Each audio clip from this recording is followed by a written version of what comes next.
সব latest update পেতে subscribe করুন আমাদের চ্যানেলে আর বেল আইকনে ক্লিক করতে ভুলবেন না।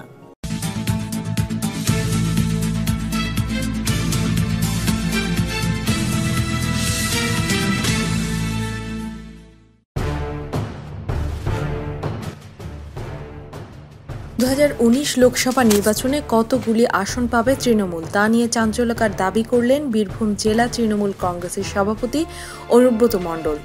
তিনি বীরভূমের ক্ষীরগ্রামে যজ্ঞদা মন্দিরে পূজা দিয়ে জানান, মায়ের সঙ্গে আমার কথা হয়ে গিয়েছে, এবার 42-42 পাবে তৃণমূল কংগ্রেস। মা তাকে জানিয়ে দিয়েছেন এ কথা, আর তার অন্যথা হওয়ার নয়। সোমবার জগদ্দা মন্দিরের পাশেই একটি অতিথি নিবাসে উদ্বোধন করতে গিয়েছিলেন অনুব্রত মণ্ডল। তারপর মায়ের মন্দিরে পূজাও দেন তিনি। তারপরেই 2019 লোকসভা নির্বাচনের ফলাফল নিয়ে ভবিষ্যৎবাণী করেন অনুব্রত মণ্ডল।